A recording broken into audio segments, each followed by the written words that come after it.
it downfield. It is. Oh, it's caught. John Moran in the clutch. Oh, my word.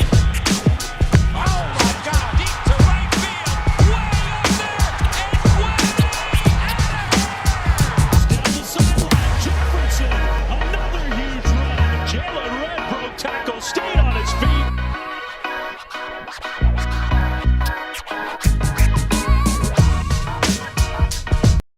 What's happening, everyone? Welcome back to another episode of Blake's Take with me, Blake Neiman.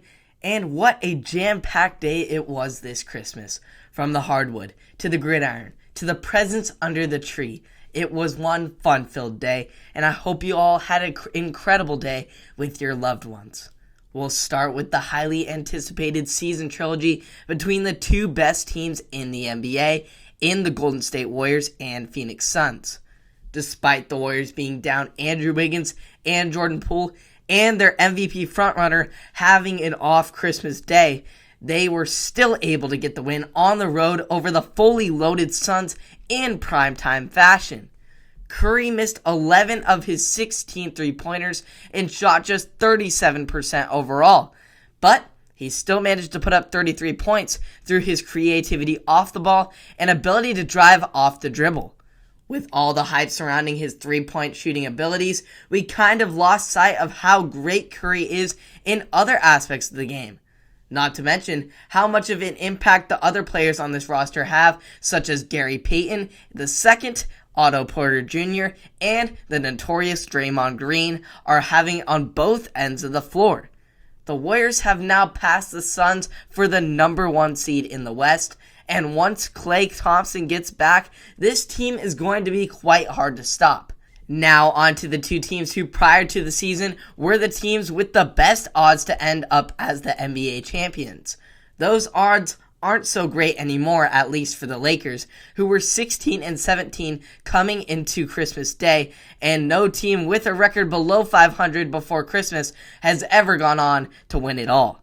It looked to be another blowout loss for the Lakers, who trailed by as many as 23 to the Nets. But Christmas's all-time leading scorer was not going to let go down without a fight. LeBron James put his team on his back and attempted to carry his team to victory, as he has so often done, with a game-high and season-high 39-point performance, leading a 17-0 run late in the game to give the Lakers a chance to win in the final minute of the game. Despite his efforts, it was not enough to stop James Harden and the Nets this Christmas Day.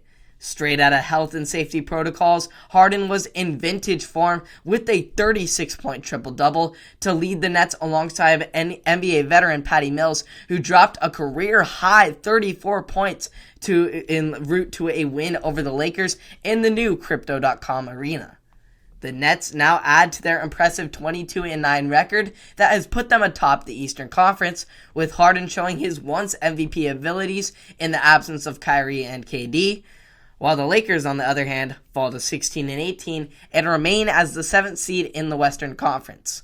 With Anthony Davis's absence appearing to be extending through the next month, things are not looking so good for the Lakers, especially with their star offseason pickup Russell Westbrook not producing at a high level, let alone an average level. While the triple-double king added another one to his career total on Christmas, he still only shot 4 of 20 from the field and got rim-checked in clutch time. Unfortunately, both him and LeBron like to be in control of all aspects of the game, so with both of them on the floor, the chemistry just doesn't really flow. As hard as it may be for the Lakers to hear, this big three doesn't appear to be a championship contender, and it's time to invest in a more pure off-ball shooter to complement LeBron and move on from the rim attacker and on-ball player that is Russell Westbrook. As far as the other NBA teams on Christmas Day, the Knicks got their revenge on the Hawks from this year's postseason, with Julius Randle, as usual, leading the way with some help from New York's own Kemba Walker, who pitched in a triple-double. The revenge was bittersweet, as Trae Young did not play due to being in health and safety protocols. We'll have to wait and see if these two will square off, and then if the Knicks can then avenge their loss in the postseason. We'll also have to wait and see if the Bucks will repeat as champions with the return of the Finals MVP, Giannis Antetokounmpo, who led his team to a comeback victory over the Boston Celtics, making for a special moment on a special day. Finally, the third best team in the West, the Utah Jazz, found a way to end Christmas Day with a W despite a valiant effort by the Dallas Mavericks, who are still without their young star, Luka Doncic. Despite there always being a basketball game going on today, there were also a pair of football games this Christmas Day. Starting in a place that fits the holiday in the freezing cold Lambeau Field.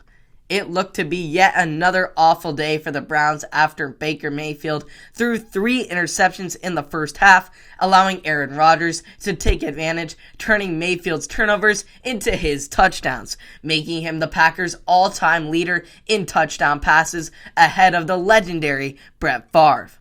His partner in crime, Davante Adams, also put on quite the show, going off for 10 catches and 124 yards and 2 touchdowns. Despite being down 2 scores to the best team in the NFL, the Browns still almost managed to pull off a Christmas miracle and upset the Packers, bringing the game within a field goal late in the fourth quarter.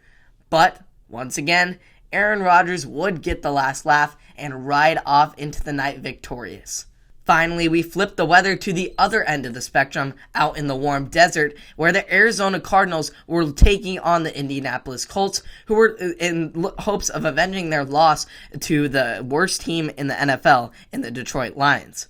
Unfortunately for the Cardinals, they once again shot themselves in the foot by being called 11 times for penalties, a bubbled snap which resulted in a safety, and Matt Prater missing 2 field goals. But also props to Carson Wentz and the Colts, who were able to capitalize on every opportunity that the Cardinals gave them, especially in the heat of the moment, where Wentz came through with a big-time throw to put the game out of reach. Indianapolis now remains in the playoff picture, while Arizona still managed to clinch a playoff spot. We'll see if they can still edge out the Rams for the divisional title and get back to their winning ways after this 3-game skid.